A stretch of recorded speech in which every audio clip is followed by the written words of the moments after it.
Bonjour, bienvenue dans cet horoscope consacré au signe de la Vierge. Alors, signe vraiment hyper bien positionné cette année par rapport à tous les gros mouvements qui peuvent se situer dans le ciel. Vous recevez, je dirais, un rayonnement d'harmonisation de tous les côtés.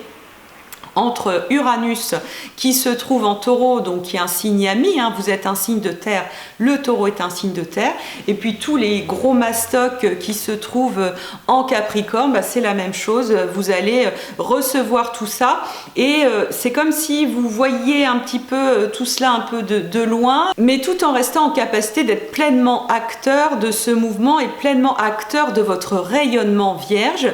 Et le rayonnement vierge, qu'est-ce que c'est? C'est la clarification, c'est la capacité à amener du meilleur à partir du moment où vous aurez dénoué le meilleur, bien entendu, à l'intérieur de vous.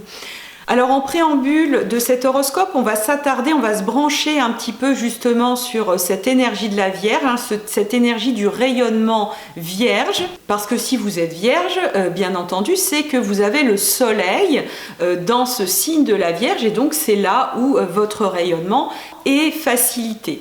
Et donc qu'est-ce que c'est qu'un rayonnement vierge? Comme je le disais, c'est vraiment la clarification, la capacité d'aller percevoir, d'aller analyser, parce qu'il y a beaucoup d'intellect aussi qui se passe dans le signe de la Vierge, d'aller analyser et épurer pour créer quelque chose qui soit lumineux. Vous êtes vraiment un signe de lumière, les Vierges. À partir du moment où vous êtes dans cette capacité à être justement lumineux, mais sans juger l'autre et sans vous juger en permanence non plus, parce que c'est vraiment cette capacité de comprendre qu'est-ce que c'est qu'un être humain, qu'est-ce que être humain, qu'est-ce qui fait que on va être dans une forme de pureté.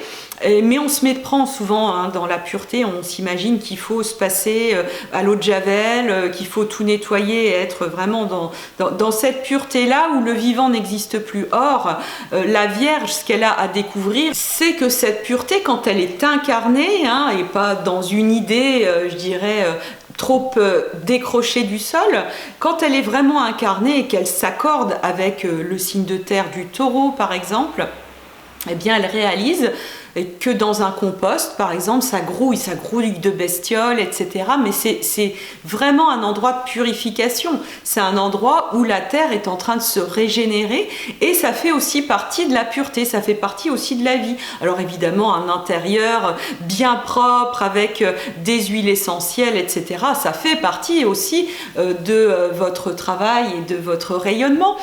Mais cette compréhension que, oui, la terre, c'est pas sale. Et non. Et ça, les Vierges qui ont vraiment compris cette vision globale de la pureté, elles ont bien compris ça. C'est pas aseptiser une Vierge. Au contraire, c'est une compréhension que par le non-jugement, par la tolérance, par cet équilibre qu'on trouvera ensuite dans le signe suivant, qui est le signe de la Balance, eh bien, c'est là que va être l'humain. Quand on veut trop épurer, quand on veut trop améliorer, on va perdre l'humain. Et donc, c'est vraiment cet équilibre qui est à trouver. Et l'expérience de l'année pour moi avec les Vierges, c'est vraiment ce travail sur Mars et Vénus, parce que Mars et Vénus ont fait leur conjonction chez vous au mois d'août en 2019. Et quand deux planètes font leur conjonction chez vous, dans votre signe, c'est qu'ils ont vraiment une amélioration à apporter dans leur rapport. Et cette essence, elle est vraiment intéressante à comprendre parce que Mars et Vénus vont être de grands acteurs, je dirais, pendant cette année 2020, parce qu'ils vont faire leur opposition, et ça c'est aussi assez exceptionnel, ils vont faire leur opposition dans leur propre signe chacun, c'est-à-dire que Mars, qui va passer énormément de temps dans le signe du Bélier, qui est son propre signe, va faire son opposition avec Vénus, qui est en Balance.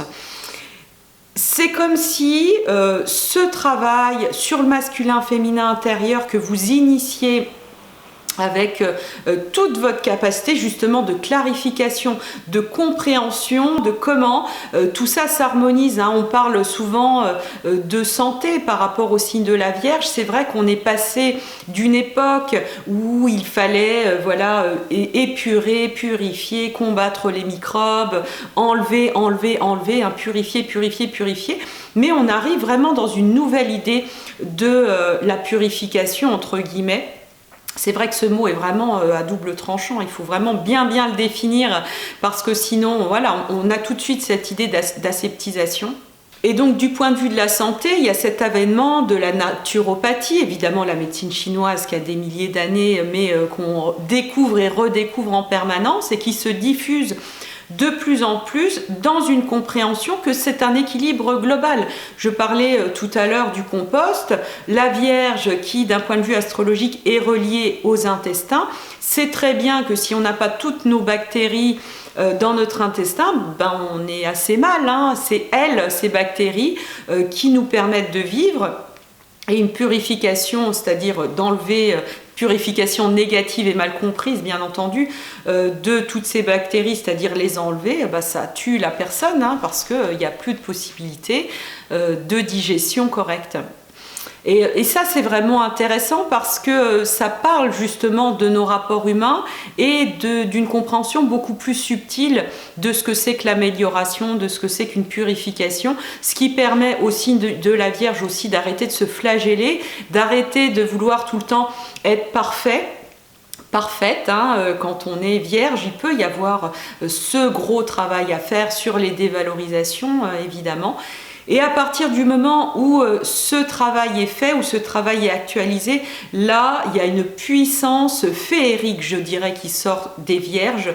C'est là où vous pouvez vraiment exploiter, permettre à votre pouvoir solaire de se mettre en place, parce que cette clarification intérieure, et encore une fois clarifier, c'est pas tout enlever, c'est pas enlever tout ce sur quoi on projette l'ombre, mais au contraire c'est comprendre comment l'ombre et la lumière s'harmonisent pour faire en sorte qu'on soit des humains vivables, sympas, qui arrivent à se remettre en question, mais pas trop, qui arrivent à s'affirmer tout en écoutant l'autre. C'est ça, finalement, ce travail de purification vierge qui est harmonisé énormément avec les planètes Mars et Vénus cette année. Donc Mars et Vénus que j'ai symbolisé de cette manière-là, avec, je vous le disais, ce fameux Mars qui se trouve dans son propre signe, qui va être énormément travaillé avec le signe du Capricorne, et puis Vénus qui est toute notre recherche de notre propre valeur. Qu'est-ce qui fait qu'on est un aimant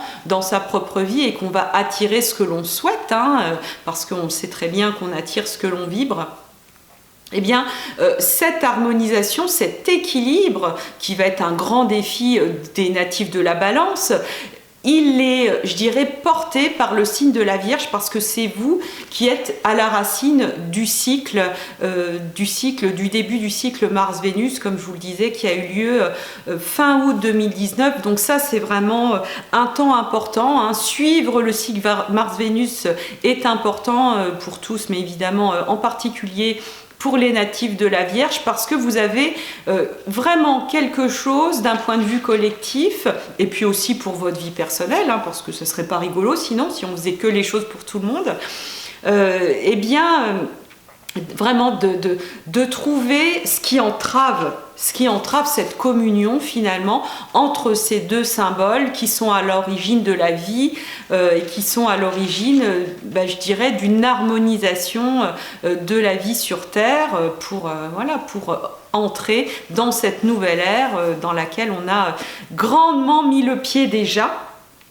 Voilà, donc c'est un signe cette année qui est vraiment bien placé, qui peut recueillir énormément de force parce que c'est les signes de terre qui sont mis en avant, mais vous avez pas de planète lourde dans votre signe, mais par contre vous bénéficiez des rayons harmonisants. Donc il y a vraiment une grande possibilité de rayonnement cette année pour vous, de rayonnement dans cette clarté, dans cette capacité à savoir où on en est, d'être dans ce sens de tolérance, dans ce sens d'humanité, mais dans tout ce que ce mot humanité peut recéler de beau, je dirais, hein, parce que dans l'humanité, c'est extraordinaire ce qu'on peut mettre de beau. Donc si vous pouviez redéfinir l'humanité et l'incarner dans toutes ces dimensions, hein, et surtout dans toutes ces dimensions positive, dans sa capacité de s'aimer, d'aimer l'autre, d'écouter, de résoudre des problèmes, d'être plein d'humour, d'autodérision aussi, hein, ça aussi ça fait partie de l'humanité, de se prendre au sérieux mais pas trop et pas tout le temps, d'avoir confiance, d'être optimiste tout en sachant être réaliste. Voilà, c'est ça, être humain, et vous allez pouvoir définir ça encore plus avec vos propres expériences. Voilà donc pour cet horoscope. Si vous voulez me retrouver, aller plus loin avec le programme Carte du ciel magique, qui vous permettra de construire votre propre mandala unique avec les planètes telles qu'elles étaient positionnées à votre naissance. Ça vous permettra de comprendre de manière encore plus individualisée comment se joue ce rayonnement. C'est accessible à tous, hein, même si vous n'y connaissez rien en astrologie. Vous êtes les bienvenus. Donc voilà, je vous embrasse, je vous souhaite une très très belle année 2020. Je vous retrouve aussi chaque mois dans les astro-énergies du mois. À très bientôt.